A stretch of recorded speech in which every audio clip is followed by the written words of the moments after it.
అలా ఉంటాయి. ఇది సంఘటన ఒకటండి. రెండోది, ఈ అమ్మాయి ఎస్పీ గారు కూడా పోలీస్ ఆఫీసర్ కూడా ఆయన యొక్క ప్రెస్ మీట్లో చెప్పడం జరిగింది. 7వ తరగతిలోనే పోలీస్ స్టేషన్కి వెళ్ళి తల్లి మీద కంప్లైంట్ ఇచ్చింది అనేటువంటిది వాళ్ళు అడ్మిట్ చేశారు.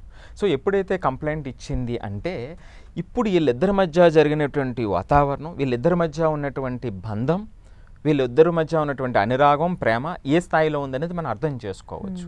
అది ఎందుకు అంటే వేరే కారణం చెప్తున్నారు. ఆమె అంటే సవతి తల్లి అనేటువంటిది చెబుతున్నటువంటిది విషయం. సో ఏదైనా కానివ్వండి. సో కానీ ఆమె తల్లి. సో అంటే వీళ్ళిద్దరి మధ్య ఎంత గ్యాప్ ఉందో చూడండి. తల్లి మీదే ఈవిడ కంప్లైంట్ చేసింది అంటే ఈ ప్రేరేపితమైనటువంటి మైండ్ 1, 2 కాదండి, నెలలు సంవత్సరాల తరబడి వాళ్ళ మీద కోపం పెరుగుతూ పోయింది. సో ఎందుకు పోయింది దాని వివరాల్లోకి వెళ్దాం. 3వ సంఘటన కూడా అంటే 3వ దాన్ని కూడా మనం అబ్జర్వ్ చేసి ఇప్పుడు చనిపోయింది ఆమె.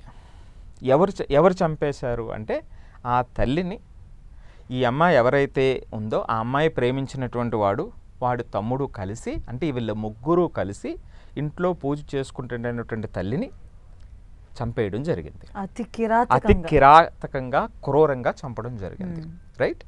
సో వాళ్ళు చంపేసి వెళ్ళిపోయిన తర్వాత కొంతసేపటికి ఆవిడ మరలా ప్రాణంతో కొన ఊపిరితో ఉందని గమనించినటువంటి అమ్మాయి మరలా వాళ్ళని ఫోన్ చేసి కొంత దూరం వెళ్ళిపోయిన తర్వాత మళ్ళా వెనక్కి పిలిచి పూర్తిగా చంపేయడం జరిగింది అనేటువంటిది మనకు వస్తున్నటువంటి వార్త. మరి ఆ పిల్లవాడికి అంత ధైర్యం ఎట్లా వచ్చింది? మరి ఆ పిల్లవాడు ఆమె ఒక ఇంటర్వ్యూ మనం చూసామండి.